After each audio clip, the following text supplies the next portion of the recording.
Hello all, आज हम बात करने वाले हैं अपने नेक्स्ट चैप्टर के बारे में, यानी कि बायोलॉजिकल क्लासिफिकेशन के बारे में। मुझे नीट एस्पेक्ट से अगर हम बात करें तो 1 to 2 क्वेश्चन हर साल हमें देखने को मिलता है, यानी कि 4 to 8 मार्क्स का वेटेज है इस चैप्टर का। तो मुझे इस चैप्टर में हम बात करेंगे डिफरेंट क्लासिफिकेशन सिस्टम्स के बारे में, और हम कुछ पर्टिकुलर कैटेगरीज जो हैं उनको क्लासीफाई करेंगे, उनके फीचर्स भी स्टडी करेंगे। तो मुझे प्रीवियसली हमने चैप्टर में बात की थी, द लिविंग वर्ल्ड में बात करी थी कि हमारे पास टेक्सोनॉमी है जो हमें बायोडाइवर्सिटी को स्टडी करने में और इंटर रिलेट करने में हेल्प करती है। उसमें कुछ स्टेप्स थे, यानी कि आइडेंटिफिकेशन, ऑर्गेनिज्म के फीचर को आइडेंटिफाई करना, उसके बाद क्लासिफिकेशन, उसके बाद नोमेनक्लेचर यानी कि ऑर्गेनिज्म को नेमिंग देना under 2 codes, that is international code for botanical nomenclature and International Code of Zoological Nomenclature. Code means set of rules. तो मुझे इन रूल्स के अंडर हमने क्लासिफिकेशन कर नोमेनक्लेचर दिया था और अल्टीमेटली ऑर्गेनिज्म को क्लासिफाई कर दिया था in a hierarchical system of 7 taxa. Fine, वो 7 टैक्सा क्या थे? किंगडम, फाइलम, प्लांट के केस में डिवीजन मेंशन किया जाता है, उसके बाद क्लास, देन ऑर्डर, उसके बाद family, genus and species. Fine, अब बच्चे उसी क्राइटेरिया को फॉलो करके हमें क्लासिफिकेशन सिस्टम स्टडी करने हैं। ठीक है, तो बच्चे बायोडाइवर्सिटी को स्टडी करने के लिए और इंटर रिलेट करने के लिए क्लासिफिकेशन सिस्टम बनाया गया, लेकिन हमारे पास 2 तरह के क्लासिफिकेशन सिस्टम्स हैं जो हम यूज करते हैं। पर बच्चे एक सिस्टम ऐसा है जो प्रीवियसली यूज किया जाता था, उसमें मॉडिफिकेशन के बाद आज हम एक नया क्लासिफिकेशन सिस्टम यूज करते हैं। वो सिस्टम्स कुछ इस तरीके से हैं। We have 2 systems of classification. First one is artificial system of classification. The second one is natural system.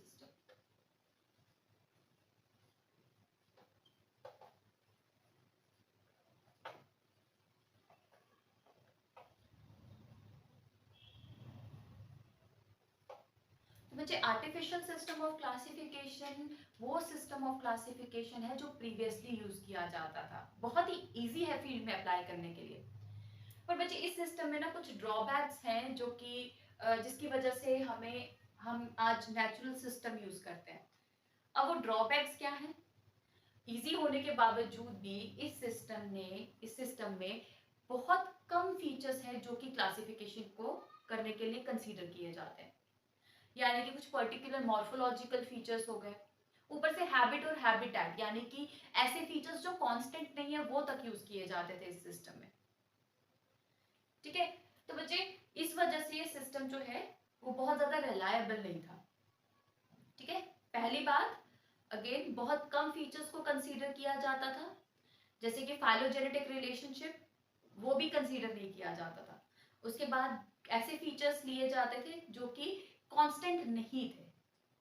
ठीक है, पर बच्चे नेचुरल सिस्टम जो है वो फील्ड में अप्लाई करने में बहुत ही मुश्किल है।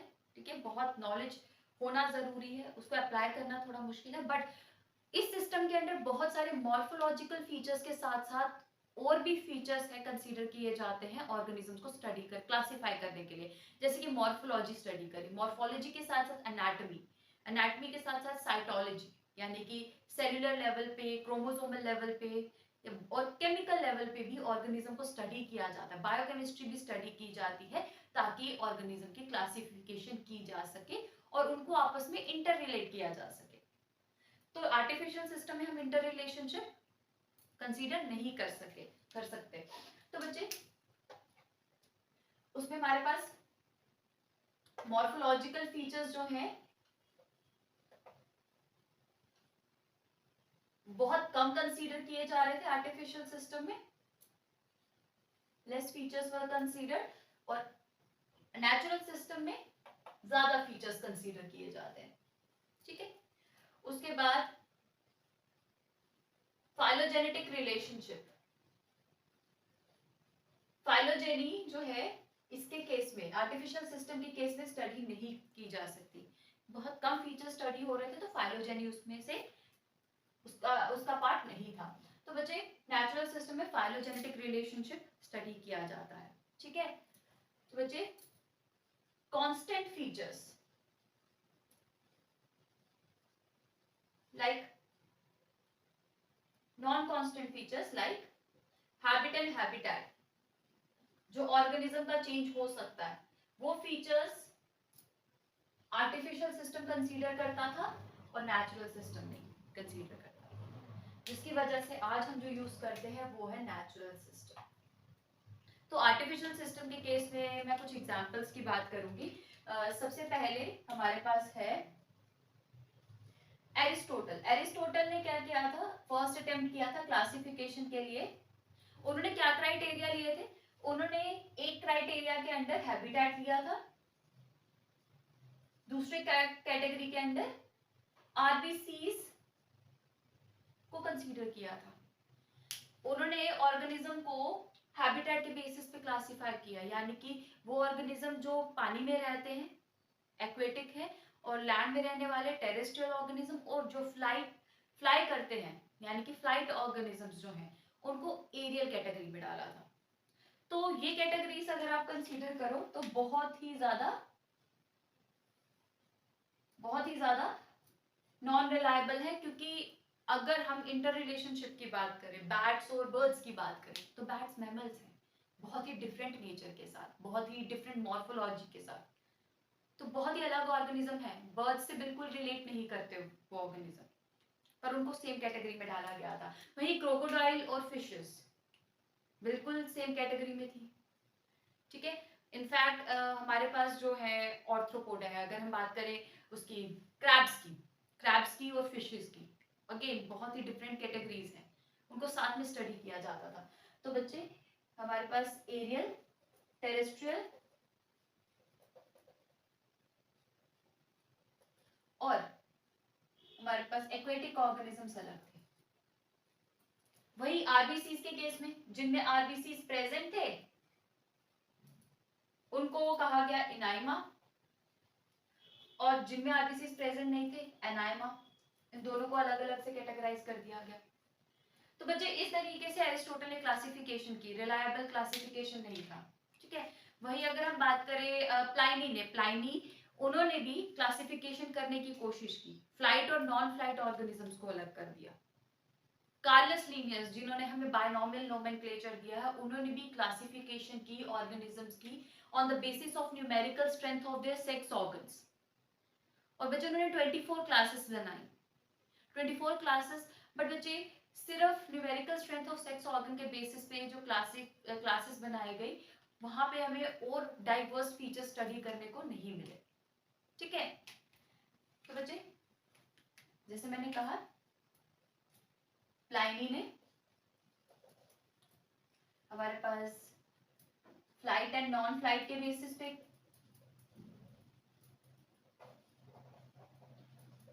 और जो कार्लस लीनियस थे he classified organisms on the basis of their numerical strength of sex organs.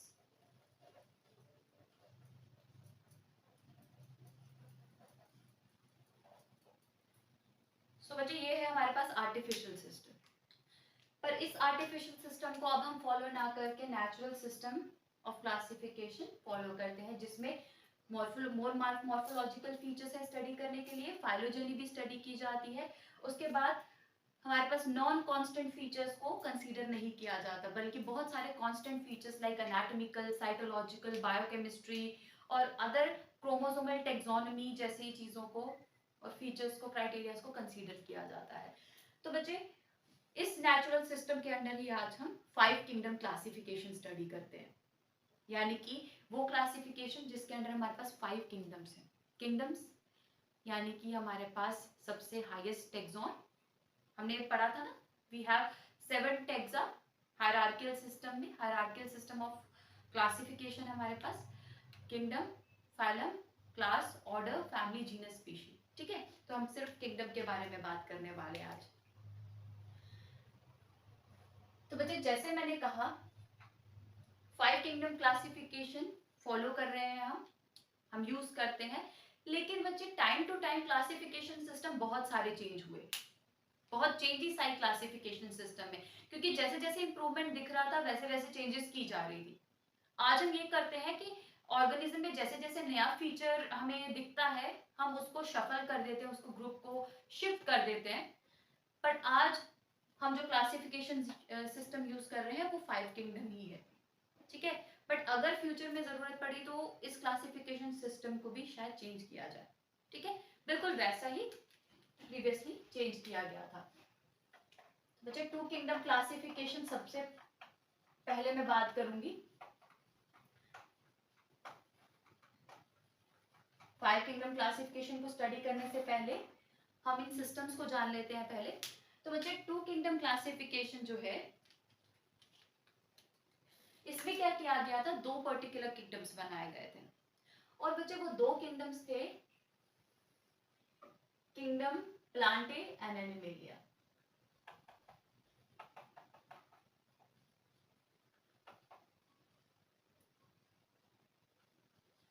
Kingdom animalia.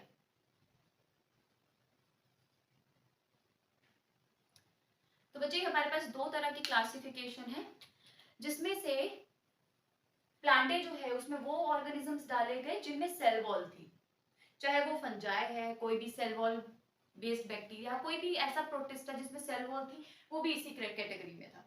मतलब कोई भी तरह का ऑर्गेनिज्म, चाहे वो यूनिसेल्युलर है, मल्टी सेल्युलर है, प्रोकैरियोट है, यूकैरियोट है, सबको एक ही कैटेगरी में डाल दिया क्योंकि उनमें सेल वॉल थी। और ये क्लासिफिकेशन दिया किसने था, ये क्लासिफिकेशन सिस्टम जो है वो कार्लस लिनियस ने दिया था। कार्लस लिनियस ने ये 2 किंगडम क्लासिफिकेशन दिया था। और बच्चे on the basis of cell wall. Cell wall present है या एब्सेंट, अगर प्रेजेंट है तो किंगडम प्लांटे में, अगर एब्सेंट है तो किंगडम एनिमेलिया में डाला गया, ठीक है। तो इस तरीके से क्लासिफिकेशन की गई थी। उसके बाद थोड़ा इंप्रूवमेंट किया गया, 3 किंगडम क्लासिफिकेशन आया हमारे पास, जिसमें एक नया कैटेगरी, एक नया किंगडम ऐड किया गया था।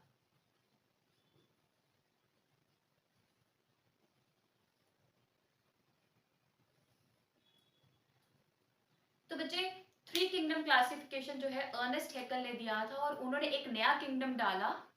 प्लांटे और एनिमेलिया कांस्टेंट रहेंगे, वो लास्ट तक है 5 किंगडम क्लासिफिकेशन तक। तो बच्चे उन्होंने नया किंगडम जो ऐड किया वो ऐड किया किंगडम प्रोटिस्टा। सो बच्चे ही एडेड किंगडम प्रोटिस्टा।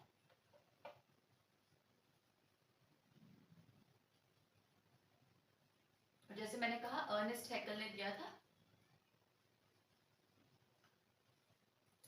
और बच्चे किंगडम प्रोटिस्टा किस बेसिस पे बनाया गया, अब इन दोनों कैटेगरीज में जो भी ऑर्गेनिज्म थे उनको अलग करके प्रोटिस्टा में डाल दिया, यानी कि वो सारे ऑर्गेनिज्म जो यूनिसेल्युलर थे उनको किंगडम प्रोटिस्टा में कर दिया। सेल वॉल थी नहीं थी कोई फर्क नहीं था, मतलब यूनिसेल्युलर ऑर्गेनिज्म, यूनिसेल्युलर फंजाई है, यूनिसेल्युलर एल्गी है, प्रोटिस्टा है, कोई भी organism along with prokaryotes, eukaryotes को रखा गया। तो बच्चे पर अलग कर दिया गया था प्रोटिस्टा में।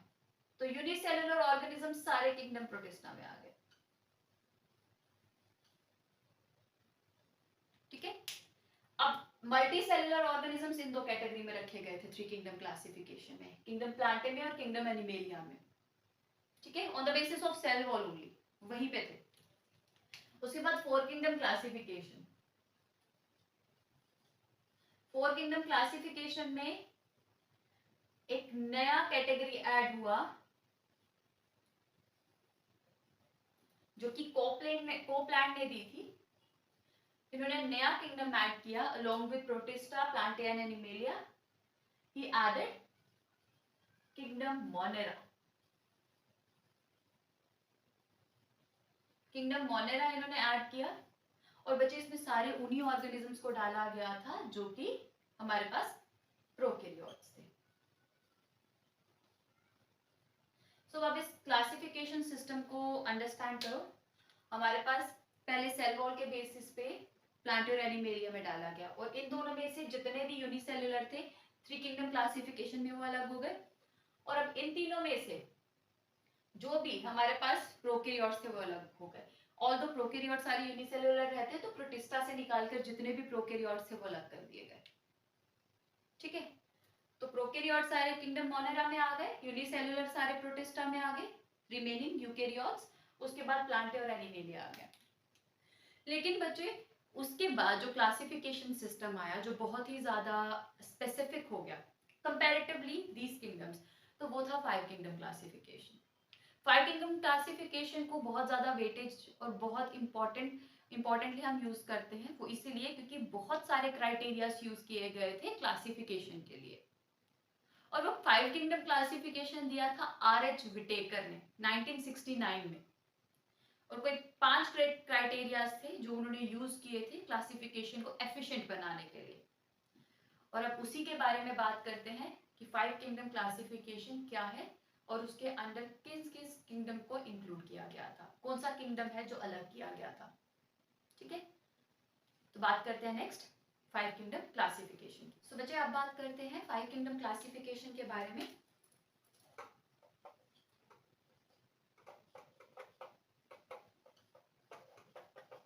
सो 5 किंगडम क्लासिफिकेशन R.H. विटेकर ने दिया था 1969 में। So R.H. Whittaker in 1969. So he used 5 particular criteria for classifying organisms.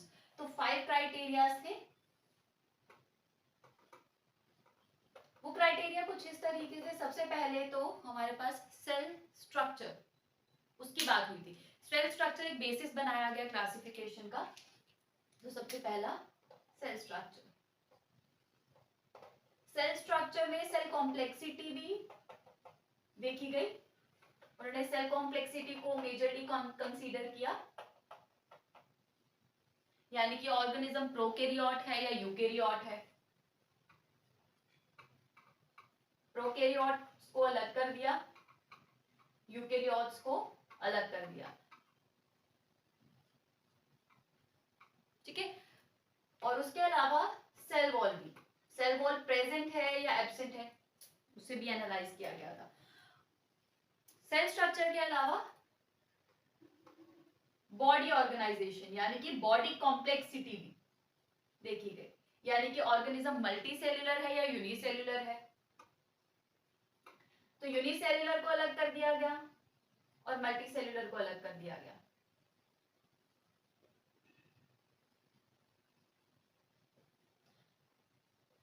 Further हमारे पास जो एक बहुत इंपॉर्टेंट फैक्टर है मोड ऑफ न्यूट्रिशन, उसको भी बेसिस बनाया गया था। Mode of nutrition, mode of reproduction,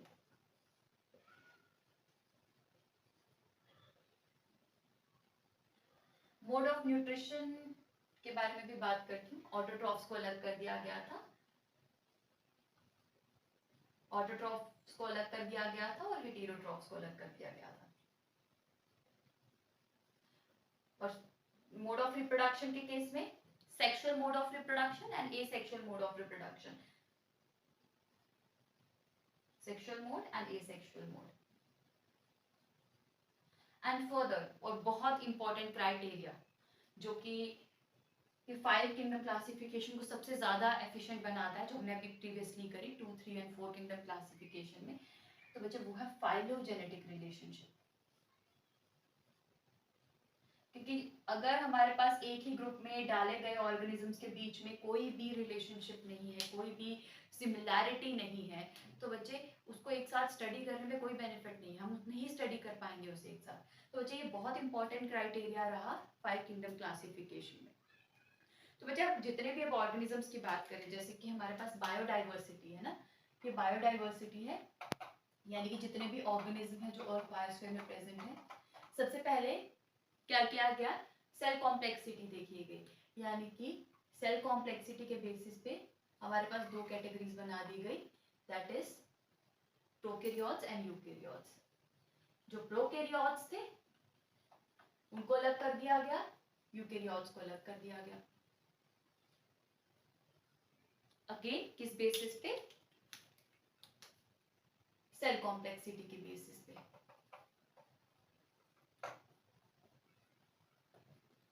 eukaryotes को अलग कर दिया गया, और जो हमारे पास प्रोकैरियोट्स थे उनको बना दिया गया किंगडम मोनेरा, दे दिया गया अलग kingdom, that is kingdom Monera. और यूकेरियोट्स को अभी फर्दर क्लासिफाई करना बाकी था क्योंकि इसमें बहुत अलग अलग तरह के ऑर्गेनिज्म थे। और अब इन यूकेरियोट्स को क्लासिफाई किया गया फर्दर, यानी कि वो ऑर्गेनिज्म जो कि यूनिसेल्युलर थे, यानी कि बॉडी कॉम्प्लेक्सिटी यूनिसेल्युलर थी, उन्हें अब अलग किया गया और मल्टीसेल्युलर को अलग कर दिया गया। ऑल्दो प्रोकैरियोट्स यूनिसेल्युलर ही रहते हैं, बट उनके केस में सेल कॉम्प्लेक्सिटी डिफरेंट आ जाती है, इसलिए पहले कैटेगराइज कर दिया गया। तो बच्चे यूकेरियोट्स जो यूनिसेल्युलर थे वो अलग और मल्टीसेल्युलर अलग, ऐसे किया गया। किस बेसिस पे? बॉडी कॉम्प्लेक्सिटी के बेसिस पे।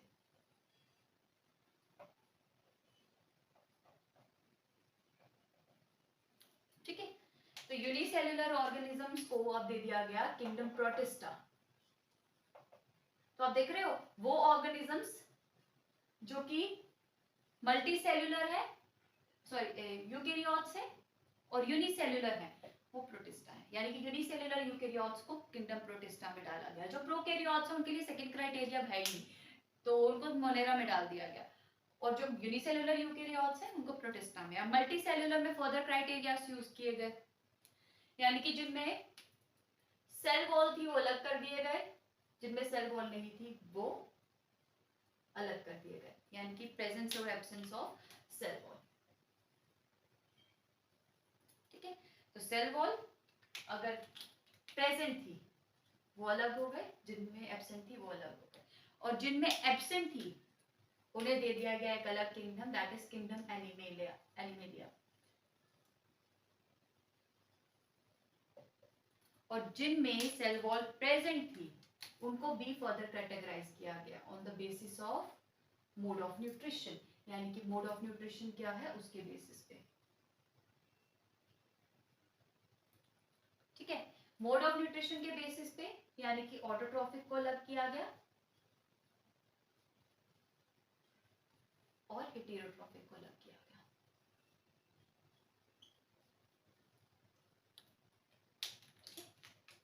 न्यूट्रिशन तो ऑटोट्रॉफ्स जो थे उनको दिया गया एक पर्टिकुलर किंगडम, यानी कि किंगडम प्लांटे, और जो हेटेरोट्रॉफ्स थे वो थे किंगडम फंजाई। ठीक है, तो अब यहां से ही हम देखते हैं बायोडाइवर्सिटी में सबसे पहले क्या किया, जिनमें जो प्रोकैरियोट्स थे वो किंगडम मोनेरा में आ गए, और जो यूनिसेल्युलर यूकेरियोट्स थे वो किंगडम प्रोटिस्टा में।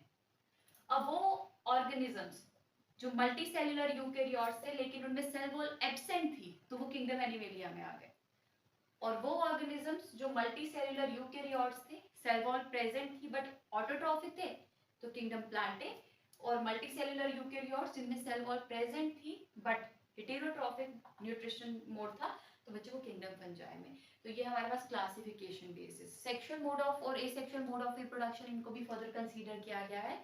ठीक है, बट बेसिक क्राइटेरिया जो है मैंने वो यहाँ पे डील किया है, जो कि बता रहा है कि किस तरीके से क्लासिफिकेशन किया गया है। ठीक है, अब बच्चे ये हो गया हमारे पास 5 किंगडम क्लासिफिकेशन। तो बच्चे 5 किंगडम क्लासिफिकेशन जो है हम यूज जरूर करते हैं, लेकिन we have 6 kingdom classification as well, जो हायर क्लासेस में यूज की जाती है, तो मैं उसके बारे में एक रेफरेंस दूंगी। तो बच्चे 6 किंगडम क्लासिफिकेशन को 3 डोमेन क्लासिफिकेशन भी कहा जाता है।